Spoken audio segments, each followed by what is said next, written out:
Welcome back అండి. So గత last వీడియోలో వచ్చేసి మనం రూల్ నెంబర్ 104 వరకు తెలుసుకున్నాము. So payment of money orders అనేది జనరల్గా రిజిస్టర్డ్ ఆర్టికల్స్ కావచ్చు, ఈమెయిల్ ఆర్డర్స్ కావచ్చు, లునాటిక్స్కి ఏదైతే ఈ రూల్ నెంబర్ 104 ఉందో పోస్టల్ మాన్యువల్ వాల్యూమ్ 6 పార్ట్ 3లో రూల్ నెంబర్ 104 వరకు తెలుసుకున్నాం. సో ఈ వీడియోలో వచ్చేసి మన సిలబస్లో వాల్యూమ్ 6 పార్ట్ 3లో duties of village post man అనేది ఒక టాపిక్ ఉంది. సో ఆ టాపిక్ ఒకటి మనకు ఫైనల్గా బ్యాలెన్స్ ఉందన్నమాట ఈ వాల్యూమ్లో వచ్చేసి. So duties of village post man గురించి తెలుసుకునే పోయే ముందు జస్ట్ ఓ రెండు చిన్న చిన్న లైన్స్ అనేవి ఉన్నాయి. సో వాటి గురించి మీకు ఎక్స్ప్లెయిన్ చేస్తాను, ఎందుకంటే అవి సిలబస్లో లేకపోయినా ఒక్కోసారి ఎగ్జామ్కి అడిగేటటువంటి అవకాశాలు అయితే ఉన్నాయన్నమాట. కాబట్టి జస్ట్ చిన్నగా లైట్గా జస్ట్ ఒక 4-5 మినిట్స్ లోపే కంప్లీట్ చేసే విధంగా ఉంటుంది. జస్ట్ నోట్ చేసుకోండి అంతే, ఓకేనా? థ్యాంక్ యూ అండి. సో రూల్ నెంబర్ 105 వచ్చేద్దాం ఫ్రెండ్స్. సో రూల్ నెంబర్ 105 వచ్చేసి responsibility for correct delivery of articles and payment of human orders. So old rule number వచ్చేసి 127 అండి ఇది. సో జనరల్గా మనం పోస్ట్ మ్యాన్కి ఒక మనీ ఆర్డర్స్ కావచ్చు, ఒక రిజిస్టర్డ్ ఆర్టికల్స్ కావచ్చు, ఏవైనా ఆర్టికల్స్ ఇచ్చినప్పుడు దీనికి కరెక్ట్గా డెలివర్ చేయాల్సినటువంటి బాధ్యత ఎవరికి ఉంటుందంటే పోస్ట్ మ్యాన్కే ఉంటుందనేది గుర్తుపెట్టుకోండి. Post man is responsible for the correct delivery of all articles, ఓకేనా? అన్ని కరెక్ట్గా పేమెంట్ చేయాలి, మనీ ఆర్డర్స్ కావచ్చు లేదా ఆర్టికల్స్ కానీ పోస్ట్ మ్యాన్దే రెస్పాన్సిబిలిటీ అనేది గుర్తుపెట్టుకోండి, ఓకేనా? హూ ఈజ్ రెస్పాన్సిబుల్ అని ఇచ్చినప్పుడు కింద ఏబీసీలో పోస్ట్ మాస్టర్ అనవచ్చు, లేదా పోస్ట్ మ్యాన్ అనవచ్చు, లేదా ఇంకొకరు ట్రెజరర్ అనవచ్చు, లేదా సబ్ అకౌంట్ అసిస్టెంట్. ఈ విధంగా ఇచ్చినట్టే పోస్ట్ మ్యాన్ ఈజ్ రెస్పాన్సిబుల్ అంట for delivery of registered any type of articles కావచ్చు, లేదా మనీ ఆర్డర్స్, ఇలాంటి వాటన్నిటి పోస్ట్ మ్యాన్ రెస్పాన్సిబిలిటీ. ఒక్కొక్కసారి ఒకవేళ ఏదైనా ప్రాబ్లం ఉన్నట్టయితే కనుక పేయీ కావచ్చు లేదా అడ్రస్ కావచ్చు అతన్ని ఐడెంటిఫై చేసిన తర్వాత లేదా ప్రాపర్ ఐడెంటిటీ చేసిన తర్వాతే మనం ఆర్టికల్స్ కావచ్చు, మనీ ఆర్డర్స్ కావచ్చు డెలివర్ చేయాలి, లేదా ఒక ప్రాపర్ విట్నెస్ తీసుకొని డెలివర్ చేయాలి. ఇలాంటివన్నీ గుర్తుపెట్టుకోండి, ఓకేనా? తర్వాత ఎవరైనా ఒక పర్సన్ పర్మనెంట్గా రెసిడెంట్ కాకపోతే కనుక అతనికి ఏం చేస్తాం, ఒక సాటిస్ఫాక్టరీ ప్రూఫ్ ఆఫ్ ఐడెంటిటీ అనేది ఐడెంటిఫై చేసిన తర్వాతనే ఆ ఐడెంటిటీ ఒక విట్నెస్ ఉన్నప్పుడు మాత్రమే ఆ పోస్ట్ మ్యాన్ అనేది ఆర్టికల్స్ ఇవ్వడము, మనీ ఆర్డర్స్ ఇవ్వడము చేయాలి, లేదా విట్నెస్ తీసుకోవాలి. ఇలాంటివన్నీ కూడా చాలా కామన్, మీకు అందరికీ తెలిసిన విషయమే, ఓకేనా?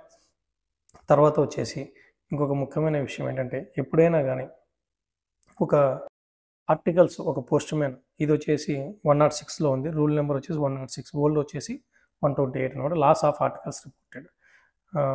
ఒకవేళ పోస్ట్ మ్యాన్ బీట్లో ఉన్నప్పుడు ఏవైనా ఒక ఆర్టికల్స్ కానీ పోగొట్టుకున్నట్లయితే if a postman loses an EMO insured article or registered article of the letter mail or any parcel mail article, ఇలాంటివి ఒకవేళ లాస్ అయినట్టయితే ఏదైనా పోగొట్టుకున్నట్టయితే పొరపాటుగా అతను వెంటనే immediately return to the post office, ఇమ్మీడియట్గా పోస్ట్ ఆఫీస్కి వచ్చి ఆ రిపోర్ట్, ఆ లాస్ ఏదైతే పోగొట్టుకున్నారో ఆ లాస్ను వచ్చేసి ఎవరికి ఇంటిమేట్ చేయాలంటే కనుక పోస్ట్ మాస్టర్కి ఇన్ఫార్మ్ చేయాలని గుర్తుపెట్టుకోండి.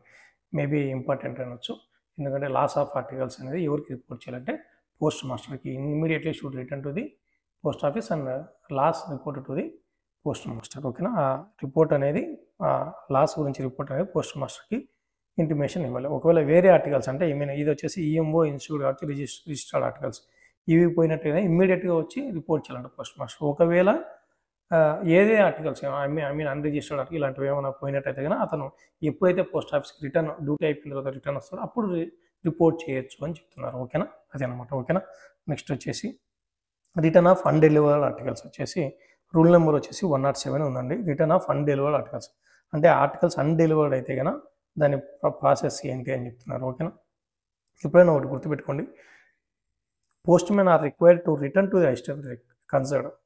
పోస్ట్ మ్యాన్ ఆర్టికల్స్ సంబంధించిన అసిస్టెంట్ దగ్గరికి బయటకు పోయించిన తర్వాత అసిస్టెంట్ దగ్గరికి రావాలి. ఏది దానికి సంబంధించినటువంటి ఏవైతే ఆర్టికల్స్ కావచ్చు, అక్నాలెడ్జ్మెంట్స్ కావచ్చు, రిసిప్ట్స్ కావచ్చు, మనకు జనరల్గా రిజిస్ట్రేషన్ అసిస్టెంట్ కావచ్చు, పార్సల్ అసిస్టెంట్ కావచ్చు, లేదా మనీ ఆర్డర్ అసిస్టెంట్ కావచ్చు, ఏవో రిసిప్ట్స్ కావచ్చు, అక్నాలెడ్జ్మెంట్స్ కావచ్చు, వాళ్ళకి సంబంధించిన వాళ్ళకి హ్యాండ్ ఓవర్ చేయడానికి ఖచ్చితంగా బీట్ అయిపోయిన తర్వాత పోస్ట్ మ్యాన్ రిటర్న్ రావాలి. రిటర్న్ వచ్చిన తర్వాత ఏ టైంలో అది hours fixed by the post master timings అనేది ఫిక్స్ చేస్తారంట. ఆ టైమింగ్స్లో పోస్ట్ మ్యాన్ అనేది వాళ్ళు రిటర్న్ రావాలి. ఏవైతే డెలివర్ చేయాలో ఆ ఆర్టికల్స్ కూడా ఆ అసిస్టెంట్స్ అనేది రిటర్న్ చేయాలి. తర్వాత ఒకవేళ మీకు తెలిసిన విషయం ఏదైనా క్యాష్ కానీ అన్పేడ్ ఈఎంఓస్ ఇలాంటివి ఏమైనా ఉంటే కనుక ట్రెజరర్కి రిటర్న్ చేయాల్సి ఉంటుంది, ఓకేనా? తర్వాత a postman may in no circumstances keep an article in his position more than 24 hours. ఇది చాలా ఇంపార్టెంట్, అందుకే రెడ్ కలర్లో దాన్ని మార్క్ చేస్తున్నాము. A postman may in no circumstances keep an article in his position more than 24 hours. 24 hours దాటి ఏ post man కూడా ఆర్టికల్స్ను తన దగ్గర పెట్టుకోవడానికి లేదు అని చెప్తున్నారు. అది గుర్తుపెట్టుకోండి. ఓకేనా. సో తర్వాత వచ్చేసి మనకు ఏదైనా కానీ ఒకవేళ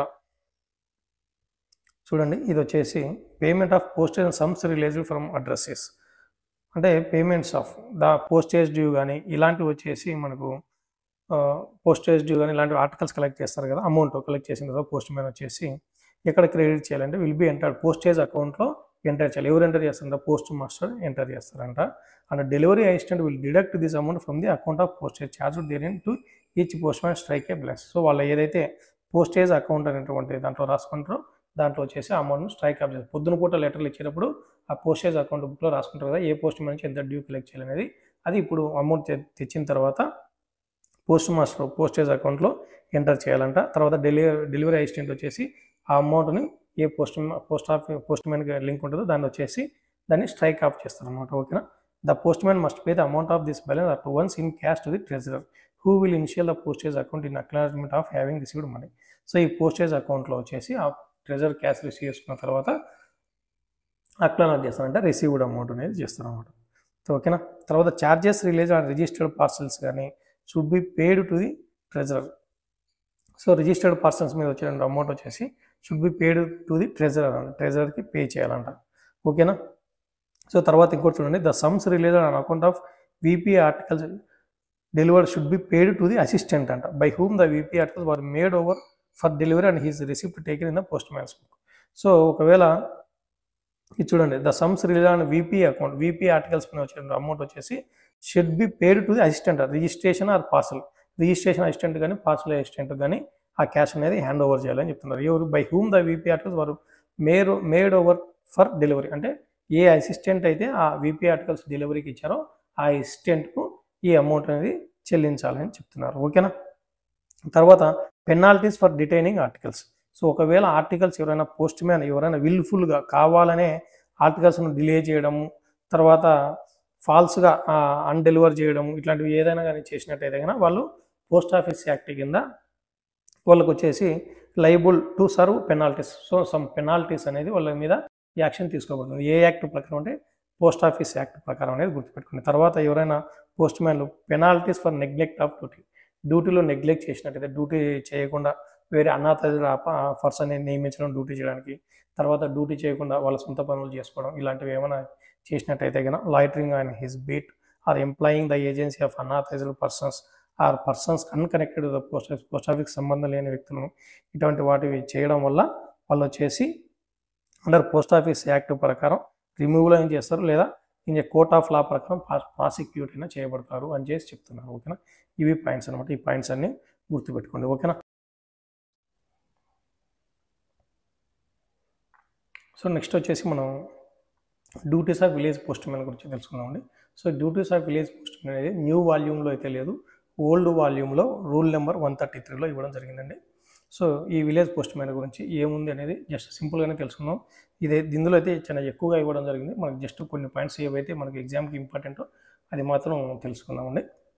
ఓకేనా. సో విలేజ్ పోస్ట్ మ్యాన్ అంటే ఎవరంటే village post man are delivery agents who cannot usually return to the post office in time to have their accounts adjusted on the day on which they proceed on their beats. So village post man ఎవరంటే కన్నా ఎవరైతే వాళ్ళ బీట్కి వెళ్ళి within ఏ డేలో ఏ రోజు బీట్కి వెళ్తారో అంటే విలేజెస్కి ఆ బీట్లో ఆ రోజు కంప్లీట్ చేసుకొని రిటర్న్ అయితే రారో, సో అటువంటి వీళ్ళు డెలివరీ ఏజెంట్స్ అనమాట. ఆ డెలివరీ ఏజెంట్స్ని విలేజ్ పోస్ట్ మ్యాన్ అంటారు అని చెప్తున్నారు. ఓకేనా.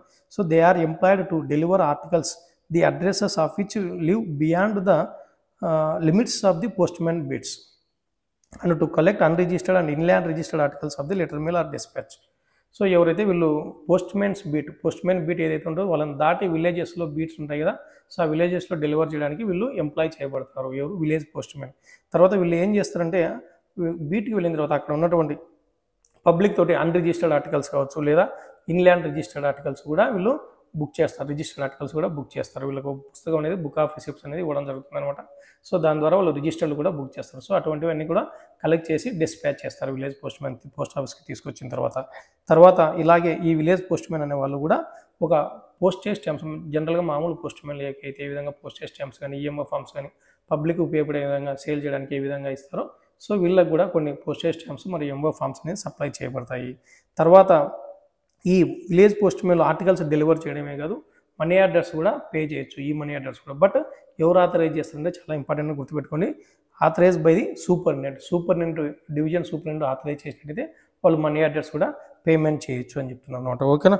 తర్వాత వచ్చేసి ఈచ్ విలేజ్ పోస్ట్ మ్యాన్ ఈ supplied with a route list showing the names of the villages to be visited. ప్రతి ఒక్క విలేజ్ పోస్ట్ మ్యాన్ కూడా ఒక రూట్ లిస్ట్ అనేది ఇవ్వడం జరుగుతుంది విలేజ్ పోస్ట్ మ్యాన్కి. ఆ రూట్ లిస్ట్ యొక్క ఫామ్ నెంబర్ ఏంటంటే M53 అనేది గుర్తుపెట్టుకోండి. M53 రూట్ లిస్ట్ యొక్క ఫామ్ నెంబర్ ఏంటంటే M53 అనేది గుర్తుపెట్టుకోండి. చాలా ఇంపార్టెంట్ అనమాట ఇది. ఓకేనా. సో ఇందులో ఏముంటుంది, రూట్ లిస్ట్లో ఏముంటుందంటే names of the villages to be visited by him. So ఆ పోస్ట్ మ్యాన్, ఆ విలేజ్ పోస్ట్ మ్యాన్ ఏ విలేజెస్ విజిట్ చేయాలనేది ఆ రూట్ లిస్ట్లో ఉంటుందంట. ఓకేనా. So in the case of fixed or combined fixed and unfixed beats the route list will be accompanied by a map of the beat. So ఒకవేళ fixed అంటే ఈ బీట్కి వెళ్ళినప్పుడు, ఈ రోజు బీట్కి వెళ్ళినప్పుడు ఈ విలేజెస్సే నువ్వు విజిట్ చేయాలి అనేటువంటి ముందే వాళ్ళకు డ్యూటీ వేసి ఉంటారు కదా ఫిక్స్డ్గా, అటు ఫిక్స్డ్. లేదా అన్ఫిక్స్డ్ అంటే కనుక అన్ఫిక్స్డ్ చేసినట్టయితే, లేదా ఫిక్స్ చేయరు, ముందే ఫిక్స్ చేయరు. ఏ రోజు డ్యూటీకి వెళ్తారో ఆ రోజు ఫిక్స్ చేస్తారు ఈ విలేజెస్కి వెళ్ళాలి. అటువంటి సందర్భాల్లో ఫిక్స్డ్ కావచ్చు, లేదా అన్ఫిక్స్డ్ బీట్స్ కావచ్చు, లేదా కంబైన్డ్ ఫిక్స్డ్ కావచ్చు, ఇటువంటి అన్ని టైంలలో కూడా ఆ రూట్ లిస్ట్ అనేది ఒక మ్యాప్ చేత అకంపెనీ అయి ఉంటుంది. అంటే రూట్ లిస్ట్తో పాటు ఒక మ్యాప్ కూడా, ఆ బీట్ మ్యాప్ కూడా ఇస్తారు వీళ్ళకు. And will also show the route to be followed by the village post man. So ఆ రూట్ లిస్ట్తో ఒక మ్యాప్ ఉంటుంది. ఆ మ్యాప్లో వచ్చేసి దాంతో డీటెయిల్స్ ఏముంటాయంటే మనకు ఏ రూట్లో ఆ పోస్ట్ మ్యాన్ వెళ్ళాలి, ద డేస్ ఏ రోజుల్లో అతను days fixed for his departure from and return to the post office. So అతను ఇక్కడ ఎప్పుడు ఏ సమయంలో పోస్ట్ ఆఫీస్ నుంచి వెళ్ళాలి, ఏ విలేజెస్లో వెళ్ళాలి, ఏ విలేజెస్ నుంచి అక్కడ నుంచి డిపార్చర్ కావాలి, మళ్ళీ అతను ఏ విలేజెస్కి ఏ టైంకి అరైవ్ కావాలి, డిపార్చర్, ఇటువంటి డీటెయిల్స్ అన్నీ కూడా ఆ రూట్ లిస్ట్లో ఉంటాయి. రూట్ లిస్ట్తో పాటు ఒక మ్యాప్ అనేది కూడా ఇవ్వడం జరుగుతుంది అని చెప్తున్నారు. ఓకేనా. తర్వాత వచ్చేసి and return to the post office the day on which each village should be visited by him and the villages in which he is allowed to halt. So అతను వచ్చేసి ఏ విలేజెస్లో విజిట్ చేయాలి, ఏ విలేజెస్లో హాల్ట్ అవ్వాలి అనేది కూడా ఉంటుందన్నమాట. All these particulars must be committed to memory by the village post man. ఈ డీటెయిల్స్ పర్టికులర్స్ అన్నీ కూడా ఈ విలేజ్ పోస్ట్ మ్యాన్ గుర్తుంచుకోవాలని చెప్తున్నారు. Village post man are under the immediate control and orders of the post master. ఇదైతే చాలా important అని గుర్తుపెట్టుకోండి. సో విలేజ్ పోస్ట్ మ్యాన్ అనేవాళ్ళు ఎవరు ఇమ్మీడియట్ కంట్రోల్లో ఉంటారంటే కన్నా పోస్ట్ మాస్టర్ కంట్రోల్లో ఉంటారు అనేది గుర్తుపెట్టుకోండి. ఇది చాలా ఇంపార్టెంట్ అనమాట. Village post man are under the immediate control and orders of the post master. Post master control వాళ్ళ ఆర్డర్స్ ప్రకారమే విలేజ్ పోస్ట్ మ్యాన్ వర్క్ చేయాలనేది గుర్తుపెట్టుకోండి. తర్వాత ఇంకో ముఖ్యమైన విషయం అంటే ఒకప్పుడు టెలిగ్రాఫిక్ లైన్స్ అనేవి ఉండేవి కదా. సో అటువంటి లైన్స్ ఏమైనా డ్యామేజ్ అయితే కనుక ఆ nature and position of the accident, so ఆ టెలిగ్రాఫిక్ లైన్స్ ఏదైతే డ్యామేజ్ అయింటాయో ఒక యాక్సిడెంట్ వల్ల ఆ యాక్సిడెంట్ అనేది ఎక్కడ ఇన్ఫార్మ్ చేయాలంటే village post man to the nearest post ఆఫీస్లో ఇన్ఫార్మ్ చేయాలి అని చెప్తున్నారు. Okay. The term village post man mention in this rule includes post man not serving all the villages in their beats daily. So ఇదేం చెప్తున్నారంటే ఒక్కొక్కసారి village post man mention in this rule, ఈ రూల్లో ఉన్నటువంటి village post man దేని గురించి చెప్తున్నారంటే post man not serving all the villages in their beats, వాళ్ళ బీట్స్లో అన్ని విలేజెస్ని సర్వ్ చేయలేనప్పుడు and daily and extra department delivery agents serving in rural ఏరియాస్లో ఎవరైతే ఈడీ ఏజెంట్స్ అంటారు కదా, ఎక్స్ట్రా డిపార్ట్మెంటల్ డెలివరీ ఏజెంట్స్ ఎవరైతే సర్వ్ చేస్తున్నారో వాళ్ళ గురించి కూడా ఈ విలేజ్ పోస్ట్ మ్యాన్ మెన్షన్ చేస్తున్నారు అనేది చెప్తున్నారు. ఓకేనా. తర్వాత వచ్చేసి నాలెడ్జ్ ఆఫ్ పోస్టల్ బిజినెస్ అనేది విలేజ్ పోస్ట్ మ్యాన్ కూడా మామూలుగా ఈ పోస్ట్ మ్యాన్కి ఆల్మోస్ట్ ఏవైతే రూల్స్ వర్తిస్తాయో విలేజ్ పోస్ట్ మ్యాన్ కూడా ఆల్వేస్ అవే ఉంటాయి అనేది గుర్తుపెట్టుకోండి. నాలెడ్జ్ ఆఫ్ పోస్టల్ బిజినెస్ అంటే ఏం చెప్తున్నారు, మామూలుగా జనరల్గా మన పోస్ట్ మ్యాన్కి ఏవైతే ఉంటుందో ఆ విధంగానే విలేజ్ పోస్ట్ మ్యాన్ కూడా వాళ్ళకి ఇన్లాండ్ పోస్టేజ్ మీద ఛార్జెస్ ఎట్లా ఉంటాయి, ఇన్సూరెన్స్ ఏంటి, కమిషన్ మనీ ఆర్డర్స్ పైన ఎలా ఉంటుంది, రిజిస్ట్రేషన్ ఫీజు ఇలాంటివన్నీ కూడా వాళ్ళు తెలుసుకోవాలి. తర్వాత ఒకవేళ పబ్లిక్ ఎవరైనా ఫామ్స్ ఫిల్అప్ చేయమంటే అటువంటివి కూడా వాళ్ళు ఫామ్స్ ఫిల్అప్ చేసే విధంగా ఉండాలి. తర్వాత ఏదైతే కనుక మన జనరల్గా వాల్యూ పేయబుల్ సిస్టమ్ కావచ్చు, లేదా ఒక మనీ ఆర్డర్స్ గురించి కావచ్చు, వీళ్ళందరికీ కూడా దానికి సంబంధించిన ఫామ్స్ ఫిల్అప్ చేయడం, దాని గురించి ఎక్స్ప్లెయిన్ చేయడం, అలాగే పబ్లిక్కి ఒక సేవింగ్స్ బ్యాంక్కి సంబంధించింది కానీ ఒక మనీ ఆర్డర్ రిజిస్ట్రేషన్, పోస్టల్ సిస్టమ్స్లో ఏమైనా ఫీచర్స్ ఏమైనా ఉంటాయి సేవింగ్స్ స్కీమ్స్లో, ఇట్లాంటివి కూడా వాళ్ళు ఎక్స్ప్లెయిన్ చేయాల్సి ఉంటుంది విలేజ్ పోస్ట్ మ్యాన్. తర్వాత వచ్చేసి విలేజ్ పోస్ట్ మ్యాన్లకు కూడా ఒక రిజిస్టర్ అనేది ఇవ్వడం జరుగుతుంది. ఇది కూడా చాలా చాలా ఇంపార్టెంట్ అని గుర్తుపెట్టుకోండి. Village post man register. So village post man అనే వాళ్ళు ఒక రిజిస్టర్ అనేది మెయింటైన్ చేయాలి. రిజిస్టర్ నెంబర్ ఏంటంటే విలేజ్ పోస్ట్ మ్యాన్స్ రిజిస్టర్ వచ్చేసి MS-85 అనేది గుర్తుపెట్టుకోండి. MS-85 అనేది విలేజ్ పోస్ట్ మ్యాన్స్ రిజిస్టర్ అనమాట. ఇక్కడ మనం జనరల్గా ఆర్టికల్స్ అనేవి ఎక్కువ విలేజ్ పోస్ట్ మ్యాన్స్కి ఎవరు హ్యాండ్ ఓవర్ చేస్తారంటే కన్నా సబ్ అకౌంట్ అసిస్టెంట్ అంట, గుర్తుపెట్టుకోండి. When a village post man is proceed about to village postman is about to proceed on his bid, all the articles to be delivered by him to be made over to him by the sub account assistant. జనరల్గా village పోస్ట్మెన్కి వచ్చేసి ఎక్కువ మనం ఈ village postmen topic జరిగినప్పుడు sub account అసిస్టెంటే అతనికి ఎక్కువ village postmen hand over చేయడం జరుగుతుంది. అతను కూడా రిటర్న్ తెచ్చినప్పుడు విలేజ్ పోస్ట్మెన్ నుంచి సబ్ అకౌంట్కి హ్యాండ్ ఓవర్ చేయాల్సి ఉంటుంది. ఎక్సెప్ట్ మనీ అయితే ట్రెజరర్ దగ్గర తీసుకుంటాడు, రిటర్న్ చేసేటప్పుడు కూడా ట్రెజరర్కి రిటర్న్ చేస్తారు జనరల్గా అనేది గుర్తుపెట్టుకోండి. ఎక్కువ సబ్ అకౌంట్ అసిస్టెంట్ తోటి వీళ్ళకు కనెక్షన్స్ అనేవి ఉంటాయి. ఐ మీన్ ఆర్టికల్స్ ఇవ్వడం తీసుకోవడం ఇలాంటివి అనేది గుర్తుపెట్టుకోండి. ఓకేనా. Village post man's register form number అంతా MS-85 చాలా ఇంపార్టెంట్ అనమాట, గుర్తుపెట్టుకోండి. ఓకేనా. తర్వాత వచ్చేసి దీంట్లో విలేజ్ పోస్ట్ మ్యాన్ రిజిస్టర్లో వచ్చేసి జనరల్గా మనకు పోస్ట్ మ్యాన్స్ బుక్లో పోస్ట్ మ్యాన్ ఏ విధంగా రాసుకుంటారో వీళ్ళన్నీ కూడా ఆర్టికల్స్ తర్వాత మనీ ఆర్డర్స్ ఏమైనా ఉన్నా కూడా అన్నీ నోట్ చేసుకుంటారు అనేది గుర్తుపెట్టుకోండి. జనరల్గా ఇదంతా ఇంకా మనకి పెద్ద టాపిక్. జనరల్గా పోస్ట్ మ్యాన్కి ఏదైతే ఉంటుందో అదే ఇది టాపిక్ అనుకుని గుర్తుపెట్టుకోండి. ఓకేనా. ఆ విధంగా రూల్స్ అనేవి వర్తిస్తాయి. తర్వాత ఇంకోటి money orders for payment by a village post man. చూడండి మనీ ఆర్డర్స్ ఇక్కడ ఉన్నాం మనం. So money orders for payment by village post man will be made over to him by the sub account assistant. So money orders ఎవరు ఇస్తారంట, అతనికి sub account assistant ఇస్తారు. ఓకేనా. తర్వాత ఈ క్యాష్ అనేది ఎవరు ఇస్తారంట, సబ్ అకౌంట్ అసిస్టెంట్ ఒక రిటర్న్ ఆర్డర్ ఇస్తే కనుక రిటర్న్ ఆర్డర్ ఇచ్చినప్పుడు ఆ ట్రెజరర్ అనే వాళ్ళు ఈ విలేజ్ పోస్ట్ మ్యాన్కి క్యాష్ హ్యాండ్ ఓవర్ చేస్తారంట. ఓకేనా, అది గుర్తుపెట్టుకోండి. తర్వాత వచ్చేసి village post man must sign the BO summary form ACG3 for the articles money order etc. made over to him. When signing the BO summary, he must himself write above his signature in words the total number of articles.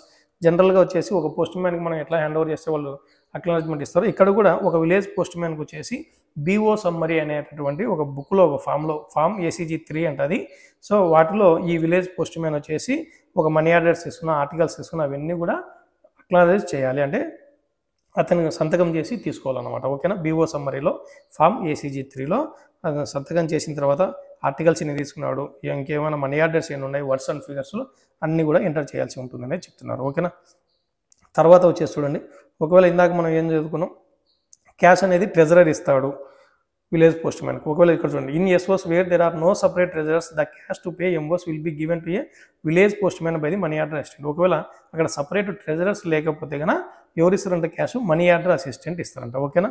So the village post man should write the amount received by him in words and figures over his signature in the last column of the register of MOs for payment by village post man.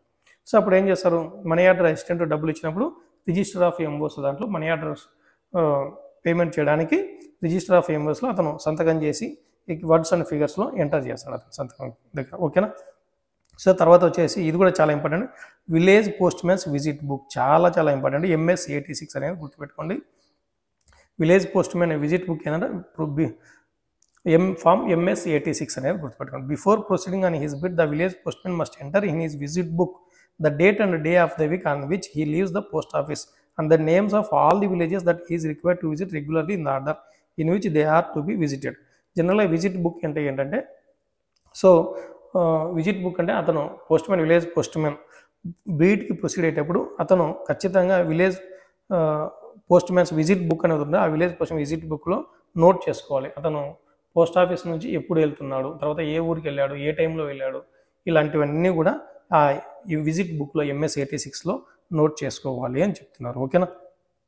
తర్వాత ఎప్పుడైతే ఈ visit బుక్లో enter చేసుకున్న తర్వాత జనరల్గా ఒక attestation అనేది చేయించాలి. ఎవరితో చేయించాలంటే జనరల్గా విలేజ్ హెడ్ మ్యాన్తో కానీ లేదా other responsible resident of the village who signature should also be taken in the book in attestation of the entry. So ఈయన చేసుకున్నటువంటి ఎంట్రీస్కి ఆ విలేజ్ హెడ్ మ్యాన్తో కానీ లేదా రెస్పాన్సిబుల్ రెసిడెంట్స్తో కానీ వీళ్ళు ఖచ్చితంగా అటెస్టేషన్ చేయించుకున్నాడు. దీంట్లో postman's village post man's visit బుక్లో MS-86 అనేది గుర్తుపెట్టుకున్న తర్వాత. ఓకేనా. వన్ మోర్ థింగ్ ఏంటంటే, in the case of a beat which is not wholly or nearly wholly fixed the sub account assistant will himself enter his own and handwriting in there proper to all the unfixed villages to be villages. So ఒకవేళ అతని beat fix కానప్పుడు, fix చేయనటువంటి పరిస్థితుల్లో ఈ sub account assistant అతని village post man visit బుక్లో ఏ villages అనేది visit చేయాలని చెప్పేసి సబ్ అకౌంట్ అసిస్టెంటే రాస్తారు అని చెప్తున్నారు. ఓకేనా. తర్వాత వచ్చేసి ఒకవేళ ఏదైనా if A remittance in cash is entrusted to a village post man, ఒక విలేజ్ పోస్ట్ మ్యాన్కి వచ్చేసి ఏదైనా క్యాష్ ఇచ్చినట్లయితే, ఎవరికి ఇవ్వడానికి, ఒక ట్రెజరర్కి కానీ, ఒక ఎస్పీఎంకి కానీ, ఒక బీపీఎంకి కానీ క్యాష్ ఇవ్వడానికి ఎవరైనా విలేజ్ పోస్ట్ మ్యాన్ క్యాష్ ఇచ్చినట్లయితే అతను ఖచ్చితంగా ఆ క్యాష్ ఇచ్చిన తర్వాత విలేజ్ పోస్ట్ మ్యాన్ విజిట్ బుక్లో ఖచ్చితంగా నోట్ చేసుకోవాలి. Particulars of it should be entered by him in his visit బుక్లో ఆ రెమిటెన్స్ డీటెయిల్స్ అని ఖచ్చితంగా నోట్ చేసుకోవాలని చెప్తున్నారు. ఓకేనా. నెక్స్ట్ వచ్చేసి village post man's book. So ఈ విలేజ్ పోస్ట్ మ్యాన్లో కూడా ఒక బుక్ అనేది ఇవ్వడం జరుగుతుంది, ఒక బ్యాగ్ అనేది ఇవ్వడం జరుగుతుంది. ఆ బ్యాగ్ లాక్ కూడా ఉంటుందట. ఎందుకంటే లెటర్ బాక్స్ క్లియర్ చేయడానికి కానీ, తర్వాత అతనికి ఏమైనా ఆర్టికల్స్ పెట్టుకోవడానికి ఇలాంటి వాటి అన్నిటికి సంబంధించి కూడా ఒక పోస్ట్ మ్యాన్స్ బ్యాగ్ అనేది ఇవ్వడం జరుగుతుంది. దానికి సంబంధించిన మళ్ళీ ఆర్డర్ ఫామ్స్ కావచ్చు, ఆర్డినరీగా ఇట్లాంటివన్నీ కూడా అందులో పెట్టుకోవడానికి ఒక బ్యాగ్ అనేది సప్లై జరుగుతుంది. ఒకవేళ లెటర్ బాక్స్కు ఏమైనా నెంబర్ ప్లేట్స్ కానీ, తర్వాత చేంజబుల్ ప్లేట్స్ అనేవి ఉంటాయి కదా, అటువంటివి ఉన్నట్టయితే అవి కూడా ఈ బ్యాగ్లో ఉంచుకోవడానికి అనుకూలంగా ఉంటుందని చెప్పేసి ఇవ్వడం జరుగుతుంది అనమాట. తర్వాత వచ్చేసి money orders payment, delivery of articles, payment of money orders. So articles అనేది జనరల్గా పోస్ట్ మ్యాన్ ఏ విధంగా పే చేస్తారో ఆ విధంగా పే చేయాలి. ఒకవేళ మనీ ఆర్డర్స్ పే చేసినట్టయితే కనుక మీకు అందరికీ తెలిసిన విషయమే, జనరల్గా ఒక విలేజ్ హెడ్ మ్యాన్తో కానీ, లేదా విలేజ్ అకౌంటెంట్తో కానీ, ఒక రెస్పెక్టబుల్ పర్సన్తో కానీ ఖచ్చితంగా అటెస్టేషన్ అనేది తీసుకోవాల్సి ఉంటుంది అనేది గుర్తుపెట్టుకోండి. ఓకేనా. తర్వాత బుక్ ఆఫ్ రిసిప్ట్స్ అంటే ఏంటంటే, జనరల్గా ఈ విలేజ్ పోస్ట్ మ్యాన్లు విలేజెస్లో వాళ్ళు ఎవరైనా రిజిస్టర్లు ఇవ్వమని చెప్పినప్పుడు ఆ రిజిస్టర్లు బుక్ చేయడానికి బుక్ ఆఫ్ రిసిప్ట్స్ అనేది యూజ్ చేస్తారు. సో అందులో బుక్ చేసి నోట్ చేసి వాళ్ళకు పబ్లిక్ రిసిప్ట్ అనేది ఇవ్వడం జరుగుతుంది. సో అతను రిటర్న్ వచ్చిన తర్వాత పోస్ట్ ఆఫీస్లో హ్యాండ్ ఓవర్ చేస్తారు అనమాట. తర్వాత ఒకవేళ అటువంటి విలేజ్ బుక్ ఆఫ్ రిసిప్ట్స్ ఒకవేళ రిజిస్టర్లో ఈ విలేజ్ పోస్ట్ మ్యాన్ దగ్గర బుక్ అవ్వవు, ఏం అవసరం లేదనుకుంటే కనుక సూపరింటెండెంట్ ఆ బుక్ ఆఫ్ రిసిప్ట్స్ అనేటువంటి ఆ ఆప్షన్ ఎవరికైతే విలేజ్ పోస్ట్ మ్యాన్ ఉందో దాన్ని ఎవరు విత్డ్రా చేయొచ్చు అంటే కనుక సూపరింటెండెంట్ విత్డ్రా చేసేదానికి అవకాశం ఉంటుంది అని చెప్తున్నారు. ఓకేనా. అది కూడా గుర్తుపెట్టుకోండి. తర్వాత ఆర్టికల్స్ కలెక్టెడ్ ఫర్ డిస్పాచ్, ఏదైతే ఆర్టికల్స్ ఇస్తారో అటువంటి ఆర్టికల్స్ కూడా ఇతను అన్ని కలెక్ట్ చేసి తీసుకొని వచ్చి డిస్పాచ్ చేస్తారు అని చెప్తున్నారు. ఓకేనా. సో జనరల్గా ఇదండి. సో ఈ సైన్డ్ రిసిప్ట్స్ అండ్ అక్నాలెడ్జ్మెంట్ ఏదైతే ఉంటుందో village post man sign receipts and acknowledgement, so అతను ఆర్టికల్స్ డెలివర్ చేసినప్పుడు అతని దగ్గర ఉన్నటువంటి సైన్ రిసిప్ట్స్ అండ్ అక్నాలెడ్జ్మెంట్స్ అన్నీ కూడా ఎవరికి హ్యాండ్ ఓవర్ చేయాలని చెప్తున్నారు అనేది తెలుసుకున్నాం. So the amounts recovered from the addresses of EP articles and of letters or packets containing durable goods, and in the case of receipts for parcels on which postage customs duty with the relative postal fees or redirection fee has been realized by the village postman must be made over to the treasurer immediately and returned to the post office. So the ఏదైనా amount కానీ రికవర్ చేసేటట్టు కనుక అటువంటి amount వచ్చేసి ఎవరికి hand over చేయాలంటే ట్రెజరీకి హ్యాండ్ ఓవర్ చేయాలంటే పోస్ట్ ఆఫీస్కి వచ్చిన వెంటనే the treasury will acknowledge receipts to these sums in the village post man's registers and return the parcel receipts to be handed over to the sub account assistant. So ఆ village post man's రిజిస్టర్లో ఆ treasurer cash receive చేసుకున్నట్టు acknowledge చేసిన తర్వాత ఆ parcel receipts ఏవైతే ఉంటాయో అవన్నీ కూడా రిటర్న్ చేస్తారు. ఎందుకు? సబ్ అకౌంట్ అసిస్టెంట్కు మళ్ళీ హ్యాండ్ ఓవర్ చేయడానికి రిటర్న్ చేస్తారు. ఓకేనా. The receipts and acknowledgements for the articles delivered and money orders paid should be made over immediately on the return of the village post man to the post office to the sub account assistant. But receipts acknowledgement cash అయితే ట్రెజర్కి ఇమ్మని చెప్తున్నారు.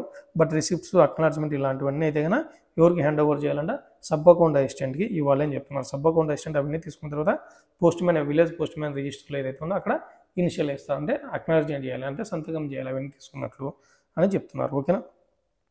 ఇదండి. తర్వాత మనకు ఏదైతే undelivered articles and unpaired money orders ఏవైతే ఉంటాయో అటువంటి సందర్భంలో వచ్చేసి ఏం చేస్తారంట, సో అవన్నీ కూడా రిటర్న్ తెచ్చిన తర్వాత సబ్ అకౌంట్ అసిస్టెంట్గా ఇవ్వాలి. ఒకవేళ క్యాష్ అయితే కన్నా ట్రెజరర్కి హ్యాండ్ ఓవర్ చేయాలని చెప్తున్నారు. ఓకేనా. ఇదండి సింపుల్గా మనకు విలేజ్ పోస్ట్ మ్యాన్ గురించి. టాపిక్ అయితే చాలా పెద్దగా ఉంది, సో మనకు అంతైతే అవసరం లేదనమాట. ఓకేనా. సో ఇదండి విలేజ్ పోస్ట్ మ్యాన్ గురించి. సో నెక్స్ట్ క్లాస్లో వచ్చేసి మనం వాల్యూమ్ 7 స్టార్ట్ చేద్దామండి. సో ఇంతటితో వచ్చేసి మనకు PO guide part 1 delivery section అయిపోయింది. వాల్యూమ్ 6 పార్ట్ 3లో పోస్ట్ మ్యాన్కి సంబంధించిన టాపిక్స్ కూడా అయిపోయినాయి. నెక్స్ట్ వచ్చేసి వాల్యూమ్ 7 స్టార్ట్ చేద్దాం. ఓకేనా ఫ్రెండ్స్, థ్యాంక్ యూ అండి.